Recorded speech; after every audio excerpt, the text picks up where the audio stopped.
Hi, welcome back to Fearbuster Show. I'm Lauren Rosenberg, your host, and today we're going to talk about fear, but a special fear that is affecting all of us.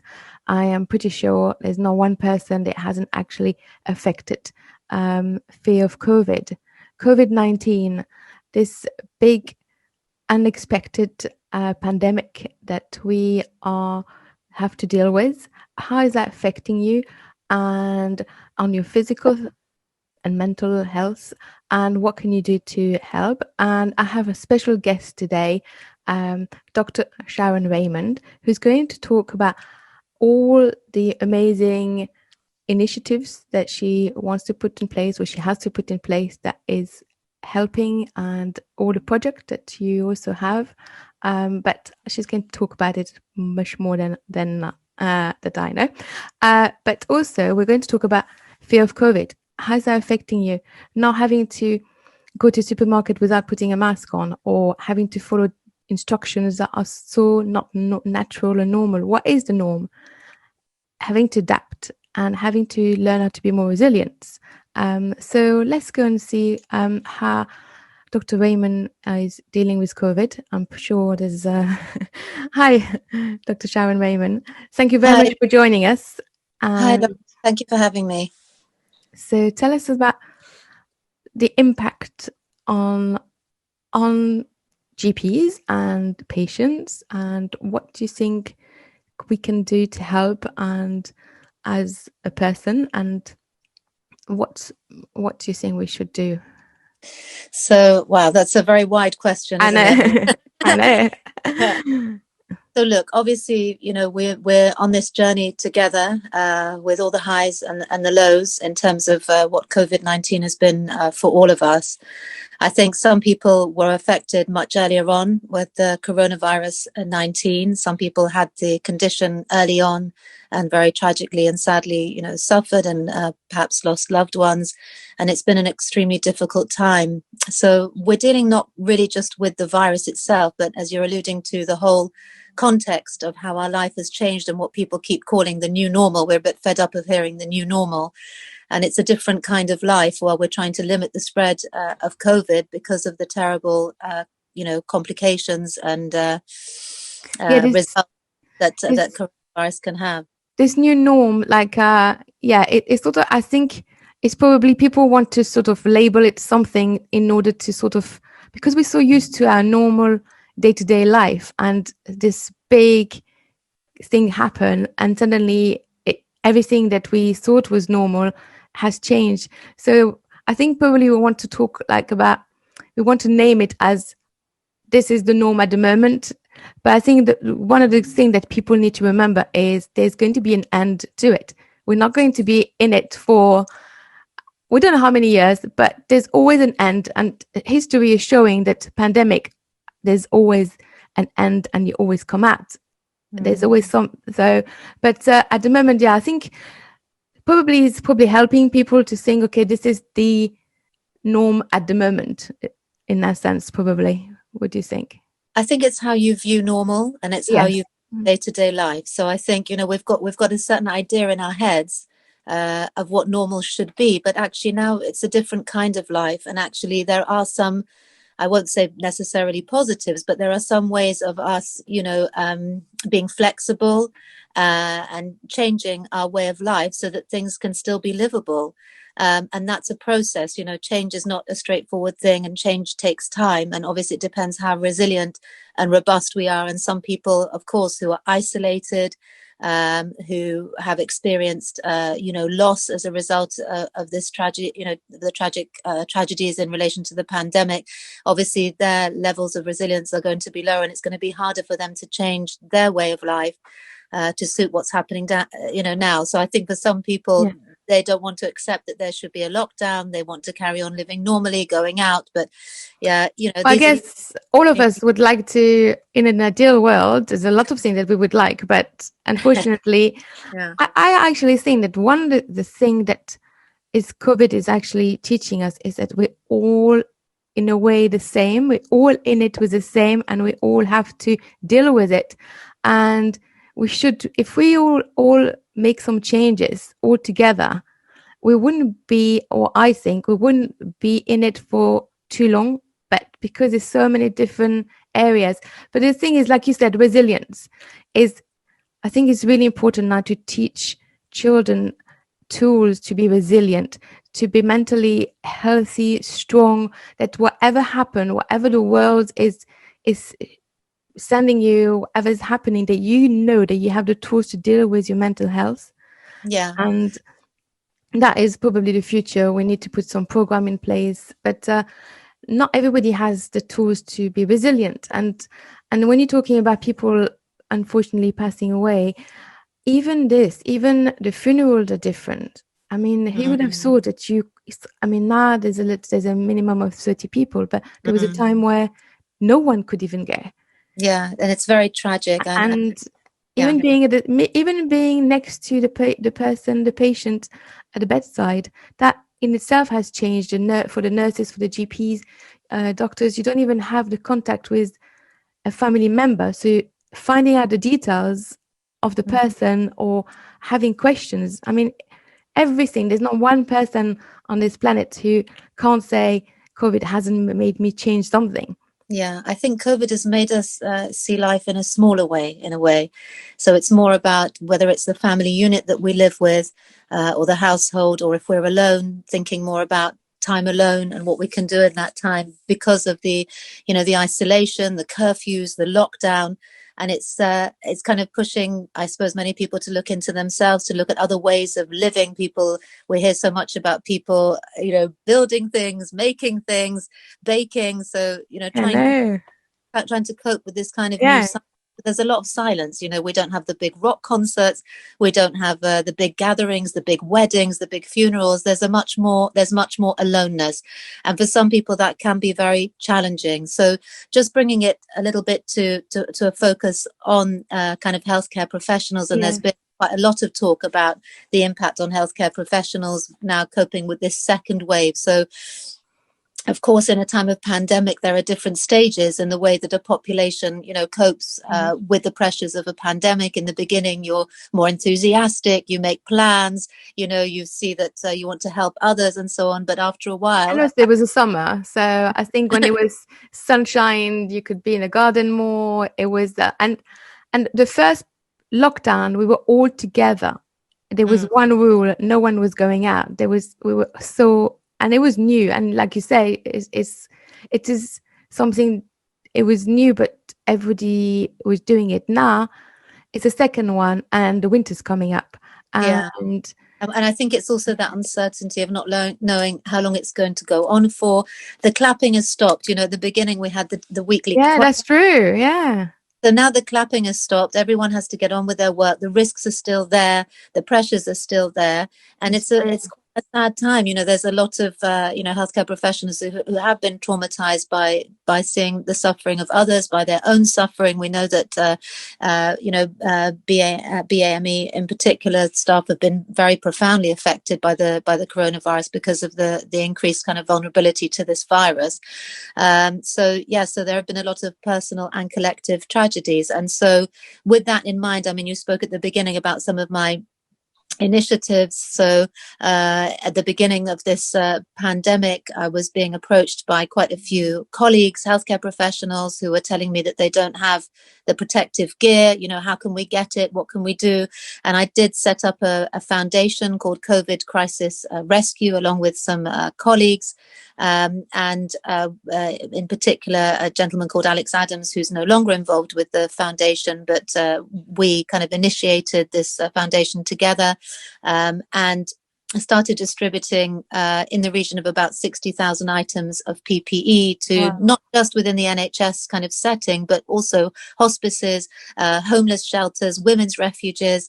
And that was certainly very much needed at the time, and still needed, definitely. Definitely needed. And then what I observed also was the need for these oxygen probes, these pulse oximeters. Can you tell our listeners a little bit more about that and how it could actually help? Yes. So we know that with coronavirus, it can lead to this silent hypoxia. This means a drop in oxygen levels that can happen silently. And what does that mean, silently? It means that the patient, the individual themselves that has COVID, whose oxygen levels are falling, may not feel it or realize it themselves. They may just feel very unwell or just very tired. And obviously, they may find that if they're walking just a few steps, they might even feel even more exhausted. But it won't be immediately obvious that they're breathless, once they're breathless, I suppose that's already reaching into the later stages of the evolving of this condition. But before they start to get breathless, their oxygen levels may well be dropping, and it may not be obvious to the clinician, to the doctor or nurse that's assessing them, because they won't come across as, being out of breath, or even they won't have the sign. They would just come in and say, I feel tired, or I'm just low energy. And you'll see now that we're doing a lot of these remote consultations. So we, as clinicians, as doctors and nurses and so on, we're assessing patients either over the phone or video consultations, because of, this risk of, the more people we bring into the surgery or to A&E, the more people we see face to face, the more there's a risk of spreading COVID. So it's really important to have some kind of tool that helps us to see whether, are the oxygen levels dropping? Does something need to be done urgently or even as an emergency? And so at the height of the pandemic, my foundation, the COVID Crisis Rescue Foundation, we were ordering in many probes, many of these oxygen probes. They're matchbox sized little electronic devices. They clip on your finger, and they basically give a reading for how high the oxygen level is in the blood. So there's no one needs to know. It's literally easy to use. Yes. Anyone can just put their finger on it. Doesn't need to have any knowledge about the numbers or anything. They just listen. I'll talk about that in a moment, because it's not. Obviously, it needs to be done with the support and guidance. That's what I was going to say. Mm-hmm. Because the patient themselves or the individual may not necessarily know what the numbers mean, what the significance. Even because we know now that even a very small drop in the oxygen levels could be significant and may mean that the patient needs to be seen very quickly. So that needs to be done with the support and oversight of a clinician. Can't just be that patient alone. Yeah, that's what I wanted to make sure. I wanted to make sure the listeners know that this is not just yeah. That's an important point. So, and NHS England now is very much coming on to support, this remote monitoring, and virtual wards are being set up and down the country. And this is a directive now from NHS England. But at the height of it, we were receiving many probes that we purchased through the foundation. They were being distributed, and the last delivery was taking a very long time. A lot of products were coming, medical equipment coming from China, as they still are. And there was a huge delay, obviously, because of world demand and limited production and so on. And I realized that I couldn't carry on just giving away the probes, but that there should be some kind of a loaning system. And I came up with the idea of what we now call the Urgent Oximeter Response Service, which is based both at the Royal Free Hospital and Charing Cross Hospital. And I collaborated with the Bike Shed community, a team of bikers up and down the country. And we now supply probes when a clinician requests it to patients anywhere in London within a 90-minute time frame. Oh, wow. 7 days a week, 12 hours a day. So how would it work? It's all based on goodwill. It's all volunteers. We have a hotline. We have volunteer bikers. And this is also for people, for example, who might be homeless, who might be very isolated. They may not have transport to get into a car and go and see their GP, or go to what we call a COVID hot hub, or go to A&E. And it's not certain that they need to go anyway. So the probe can help in making that diagnostic decision as to whether they do need to be seen by a doctor or not. Go ahead. Sorry, Lauren. So how would it work, Dr. Raymond? I'm just thinking about people who are on their own, living on their own. They would just you have a number, or they would just ring and this device will be dropped to them, or how would that work? The request is generated from their clinician. So whether it's a doctor, a nurse, a paramedic, a member of staff at a care home, it needs to be someone clinical that assess the patient remotely, usually, or may have seen them face to face, but wants them to be monitored on an ongoing basis. Because we know that sometimes people can have a normal oxygen level when they're seen at an appointment, even face to face, and then afterwards, it can sometimes deteriorate. So it's important for people who've got COVID to have this pulse oximeter, this oxygen probe. If their clinician, if their doctor thinks they need it, it's important for them to have it, for ongoing monitoring at home. So the hotline number is accessed by the clinician, and then that triggers the biker to go out and deliver the probe to the patient. So Dr. Raymond, would they have to be diagnosed first, tested positive for COVID? No, not at all. No. There's many patients that we can see from the way they're presenting that they have COVID, and many people, particularly who don't make it to hospital, are not necessarily going to be a confirmed diagnosis of COVID.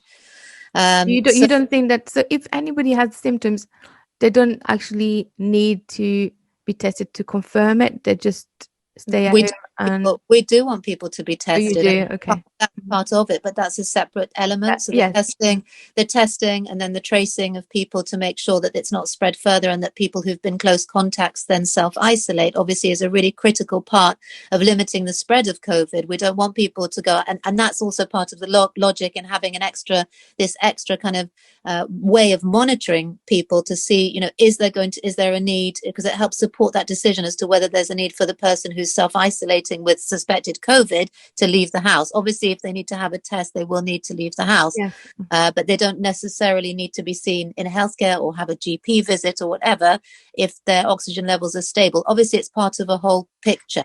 So it helps you, It's important just to make the point, not just the oxygen level, it's the whole picture, how that picture, definitely. Medical problems, etc., etc. But this just gives us, the oxygen levels give us an extra bit of important information, as does the temperature and so on. So this device is definitely give you an important information in order for you to decide if that person needs extra help, and it helps. Ultimately, having to go to the hospital. Yeah, it helps to build a picture of what the level of urgency is, and then once they receive the probe, they should get a call back from their clinician, and they should also be aware of when they need to call for urgent or emergency help based on what their readings are and how they feel in general. I think it's important to say that over this pandemic, people who have developed COVID and others, is an anxious time, and sometimes that can impact on people's breathing and how they feel in general. Definitely. And actually having the probe can sometimes give them that reassurance. Look, my oxygen levels are normal, and maybe it's just because of anxiety rather than. And I'm not saying that has to be, it has to be excluded, that there's not something physical going on, but it can be again an extra tool in trying to see, is this someone who's what we call worried well, or is this someone who really needs to be seen quickly, and there's something kind of really worrying going on. So it's just, as I say, like an extra tool, and it can help with people whose breathing is affected when they're anxious. But I wouldn't want anyone to think, as a first assumption that it's about anxiety when their breathing is not right. If anyone has breathing that doesn't seem right, they definitely need medical attention. Yeah, no, of course. And anxiety is obviously, as much as it feels real and is scary, it's not. It won't affect so much the oxygen level when you use the machine, because obviously that is more medical. It's a physical yes. thing. Obviously, people who are suffering with anxiety or depression will need the support of their GP or other clinical practitioner that is supporting and helping them at what is obviously a very difficult time.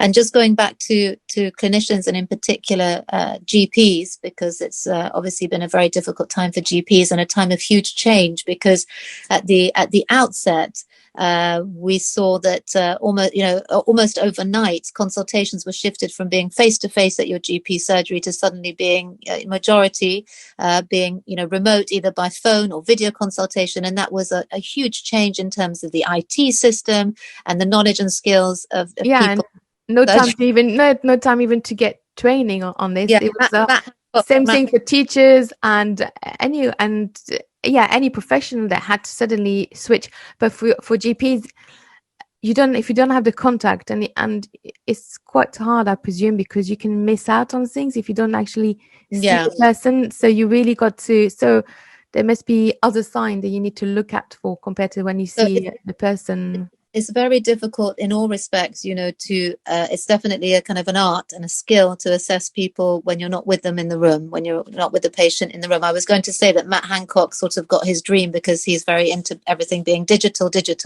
and that happened obviously very quickly, almost overnight. So there's been a lot of changes for the GP population. I'll come back to your question about the difficulty of assessing people remotely in a moment. And with that in mind, the pressures and also the kind of psychological pressures and emotional and so on that are impacting on the GP population, myself and another colleague, another GP, Dr. Lisa Hertel, we've collaborated with QL, who basically run online counselling, and also for specific groups, for some specific profession groups. And what we're hoping to develop, and we're looking for funding, is a pilot project to support GPs online, so they can anonymously access counselling with trained counsellors online, and with GPs, myself and Dr. Hertel kind of in the background, just looking out for any GP specific issues, because there's issues in relation to employment, in relation to health, etc., etc. So, and stress, I mean, the level of stress and expectation also. I mean, you're talking about the whole population, and suddenly such an enormous amount of people not being well, and there's only X amount of GPs in each country. So this is just like is more demand than in that sense. So I definitely, and I'm sure, wanted to do the best of your job, and the stress, the anxiety, and what they've seen, and it's just not, we didn't expect all this. So it's but definitely I'm also looking into actually setting up more mental health therapy, accessible, easy access, and very quick access. Because and you were quite and you were quite right about the children as well, because obviously they haven't reached adulthood yet. They're that much more fragile, vulnerable, and we know that there's been an increase, in mental health issues amongst children and young people, and not just adults. So it's, and particularly when we had the lockdown without schooling, it was very, very hard on children and young people. And the second lockdown at the moment, I find the children are missing on sport activities. They're missing the activity to just moving around and just But obviously we're in a pandemic, and having a team sport team, you can't really, it's difficult. But so is any bicycle, indoor bicycle or something, or kicking a ball in the garden, or we're quarantining or self-isolating.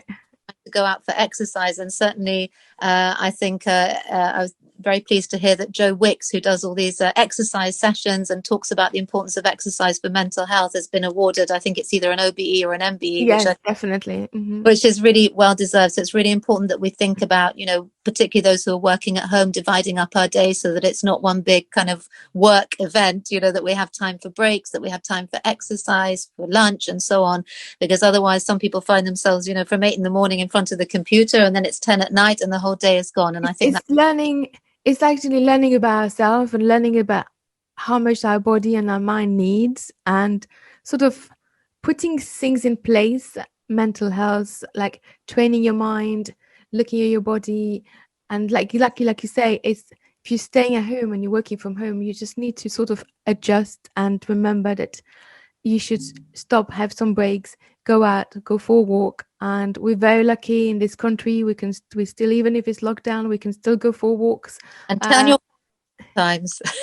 And I'm sorry, what did you say? We didn't hear. I'm saying turn your phone off sometimes. We don't have to be WhatsApp groups and all the virtual. Exactly. Maybe have some time, like an hour. If some people find it really hard to turn their phone off, or any device, but try 20 minutes a day, or allocate half an hour, not just being on it, and gradually you can increase it. If it's like a device that needs to be on the whole time and you find it really hard to switch off. But definitely. I think also physical boundaries is important as well. So if you're working at home, you have one room, if you've got the space, not everyone has the space, you've got a separate room where you work, then you leave that room to have a break, or put away, if you're working in the same place as you're doing other stuff, put away your computer for a while, have a really clear break between, work. And I've certainly had, patients that, I'm looking after, who are basically, experiencing those specific issues, that they're finding it very hard to make that break from work, and it is getting very stress inducing, and there's quite a lot of anxiety and depression around these situations. But I always guide my clients and tell them to keep a diary, and as much as, if you feel really down, just one sentence of what are you grateful for, just one sentence, because even you can't even ask 5 sentences, because sometimes if you're so down, you can't even see it. So one sentence.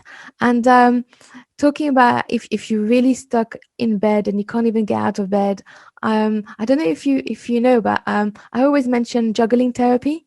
Get some juggling balls and juggles, because it gets you to move your eyes in different direction. And this is one of the cheapest probably therapy in the world. Get some juggling balls, even if you stay in your bed. Just move those eyes, because one of the things that will make you feel more down is having your eyes fixed on a device. Your eyes don't move. Eyes don't move so much. So walking indoor, opening the window. It's really important to also open the window, get some fresh air in that room. There's lots of different things.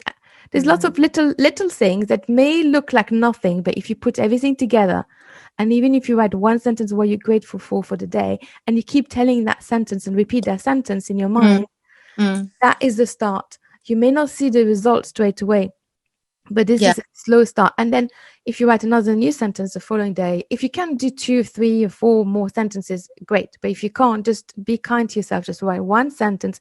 At the end of a week, you'll have a few sentences to read.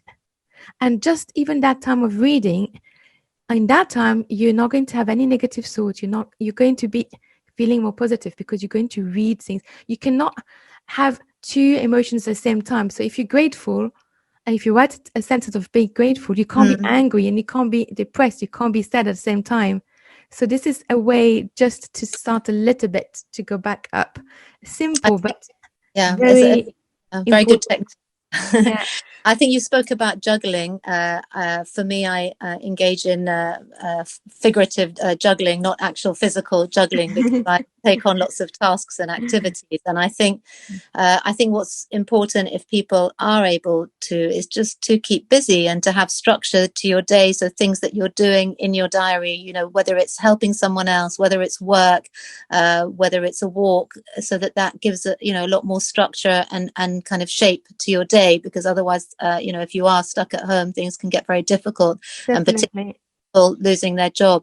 I came across a very interesting organization called Good Gym as well. And this is a group of volunteers who like to do exercise, and they go and help people out, particularly the elderly. They do everything by foot, because they like to have walking and running exercise. I don't know if you've heard of them. No. So these kind of initiatives, particularly for people maybe who've lost their job or are waiting to hear, this kind of economic uncertainty and work uncertainty, or that they just want to help others, because that, I think, is a really good distraction.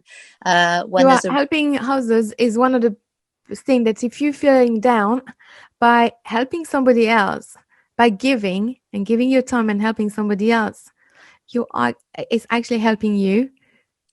So on Sunday, I had a group of 5 girls. They volunteered to help come, because I need the probes before they go out to patients. They need to be packed and labels put on them and so on. And they came and packed several 100 probes as volunteers. And then I have very frequent deliveries to the hospitals and so on. And I had yesterday, I had a gentleman who came specially to go and deliver to the Royal Free Hospital, again a volunteer. Amazing. And another lady who went all the way from North London to Shoreditch to go and deliver probes to the bike shed offices there, so that the bikers can have. So there's a lot of people who want to help, and I think not only are they doing good, but I think it makes them feel good as well. I certainly feel good, when it does help. You take action, and you actually help somebody, and it gets you out of your of whatever is going on in your head and whatever situation you're in. And And by that is the that, test now, I think, with yeah, coronavirus in some it's respects. giving. Yeah, giving, because and thinking about the other, because and that's not always easy to do, because we accept that some people may have very complex situations and may be dealing with a lot of physical or mental health issues or family issues and so on. But we spoke about we've been speaking about the importance of wearing masks, for example, and there was a very poignant kind of YouTube clip, I think it was, that was put out, I think, by a lady from Hungary, and the message was, I protect you and you protect me. So I think this is a time where we do need to be thinking, if we're able to, we need to be thinking about our isolated neighbours, the elderly, people who maybe have difficult circumstances, maybe need help with their shopping, maybe need help with delivering their medication or whatever it may be, or are self-isolating or shielding.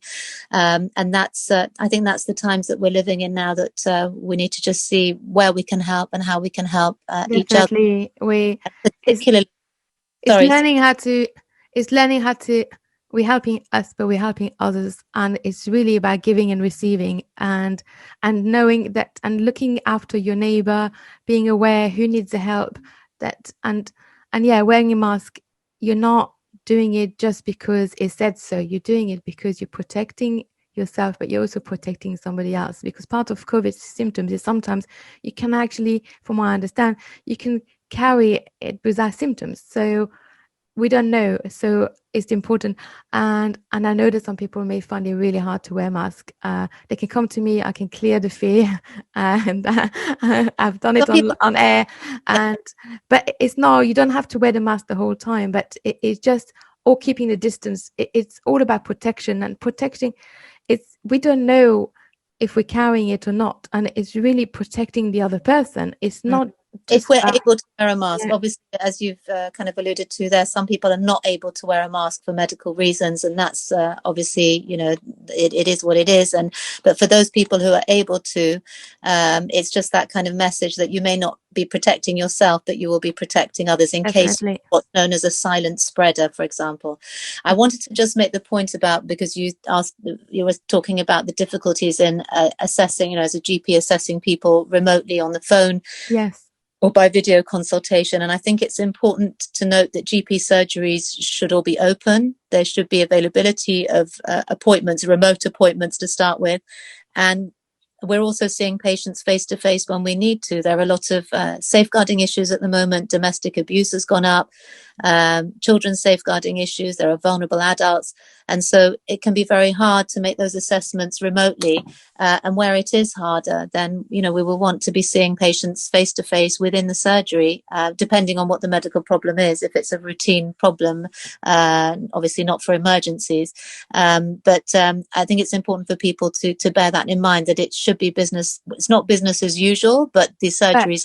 There is a way of, if somebody really needs to be seen face to face, they can be seen. So it's important for people to know that too. For vaccinations, immunizations, and more complex issues that just can't be dealt with on a phone or by video, the GP surgeries are available for that. Yeah. It's true, and you're saying a video call. Everything's changed so much. I mean, I have two dogs, and one of my dog needed a consultation, and I was also on Zoom, and I was like, okay, it's different. Woof. Yeah, so it's not that easy to hold your dog and then show what's wrong with the dog on Zoom, and but yeah, I mean, that also they don't let people in. It's all, everything changed. If anyone out there feel isolated and think that it's just about them that things change, it's not. There's not one person that hasn't been affected by the pandemic. There's changes, everything changed, and it's about adjusting, adapting, and really knowing that there is a light at the end of the tunnel. We are going to get there, and in the meantime, we just need to restrict our movement. We need to follow some rules and be much more aware of protecting others and giving. This is the time where, if we have free times because we lost our job or whatever situation, and if we're able to help somebody else, this is the time now to just give the time to actually help and volunteers. There are so many different projects out there, And I'm sure you will need more If volunteers. anyone wants to volunteer for COVID Crisis Rescue Foundation, please make contact. We've got also a Just Giving page because, we need the help and support of the public. Mm-hmm. We're not receiving funding at this point. So, so that would be very much appreciated. And if people want to help in any way, whether it's to deliver probes to the hospital or pack them or whatever it may be, that's absolutely welcomed and very much needed. So. Excellent. And we were just talking about the second pandemic, and people have that specific date in mind, the 2nd of December. But maybe we should be flexible because we don't know. We don't know if it's going to be the last lockdown or if it's going to be other ones, or if the 2nd of December things are going to change. What advice would you say? I mean, it's because people are holding on to that date, like. Yeah. I don't have a crystal ball, and I think throughout this pandemic and in life in general, we know that unexpected things can happen. As they say, man makes plans and God laughs. So, we just need to see how it goes, and I think we need to have that trust that if it's not going to be the 2nd of December, it'll be a plan based on trying to find the safest and most prudent course of action. So I think there's no kind of hard and fast rules in all of this, and I think the priority is saving life. I was going to say exactly. You actually exactly pointed out. People sometimes forget because they're looking at their comfort, or they're looking at I don't like wearing a mask, or I want to still go out, see my friends. But all this is about saving life. It's all about saving life, and that is a message that we need to remember. We're all adjusting and changing our behavior for one big reason, is to save life. Yeah, but I think coronavirus obviously is one thing, but as we've kind of been discussing now, people's mental health is suffering, and also physical health at times. So we know that there have been some diagnoses missed or delayed, treatment and so on as a result of this pandemic. So all these things, all these issues need to be taken into consideration when the government, and NHS and so on consider what the next steps are. So it all needs to be done, as they say, with the advice of the scientists and looking at the facts on the ground. So although we very much hope there's an end very soon in sight, we, I guess, have to just learn to be quite patient and as flexible as we can be, because we know that things can change. We had some great news about the vaccine, and there are some promising, advances going on. So we hope that the that this will end soon and won't persist. But I think at the moment we are sort of in the thick of it, and we're trying to slow that progression down. And I think, that's obviously the reason behind the lockdown, and we'll see what happens, at the beginning. Especially going into the winter months. That's well, winter anyway is obviously a difficult period in general, but this may well make it much harder. But we can just hope that things will go to plan, but plans don't always happen. So we just have to be patient and get any support that we feel we need, because there's tons of online support and organizations that will listen and help. Making that first step. If anyone out there feels they need a support, it's not to think that there's something wrong with them, but everyone is suffering in different ways. So making the first step, just even one phone call, or telling someone that they feel they need the help, or they're not feeling well, if it's physically or mentally, is taking that first step, especially if they're isolated or if they were living on their own. Picking up the phone and making the first contact. So and definitely the device will help, and it's an amazing project, and I hope if anyone is hearing this interview, if they want to volunteer, they'll get in touch with you. But you're doing amazing work, you're making some changes, you're adapting, and it's exactly what you're saying. We just need to remember that not to lose hope, because when there's hope we can always keep going, and that we're doing everything to save people's life. That is but not to live in fear, not to let COVID win. In that sense, mentally we need to try to really think of not the fear. We need to, and if we live, if people are really suffering and scared of COVID, take each day as it comes. Just today is today. Don't think of tomorrow, because if you don't look into the future, you can't be scared so much. Your mind cannot go what if. And I think the support, get the support of your GP, get the support of your friends, your neighbours. People want to help right now. There are, lots of people wanting to volunteer within their communities, within their areas, and make sure you get the help that you need, and discuss your fears and your worries and how you're feeling, with your GP. Don't just bottle it up. The main thing is to share those feelings, because that's part of the way to managing them. Definitely. So, Dr. Raymond, thank you very much for being part of the show today. Thank you. If somebody needs a device, or did you say there is a website, or they need to get, or is it true? I mean, you said it's through the actual. Yes, it would be through whoever clinician is. If they want to get in touch with you for volunteering, what's the best way to get in touch? We've got a Just Giving page, COVID Crisis Rescue Foundation, or I'm on LinkedIn. I'm on LinkedIn, so I'm very visible. So I'd be very happy if people wanted to make contact, if they want the help, if they want more information, by all means. Excellent. Dr. Raymond, just to help people who need some help out there, what are the areas or app that you would suggest that you think that could help in different ways? Yeah. I think the first step is to try and access help from the GP. Obviously, it depends on the level of urgency and the time of day. There's also 111 when your GP surgery is not available. And obviously, if people have any thoughts about harming themselves or any thoughts of suicide, then that would be a call to 999, because obviously that is an emergency. In terms of kind of online support, Mind is very helpful. In some areas, people can get access to Kooth for online counselling. And obviously there's also the Samaritans if people want to talk through things. But what we can do is put together some resources and links that you can put on your on this YouTube clip and share more widely. That's what I would suggest. Thank you so much for being on the show.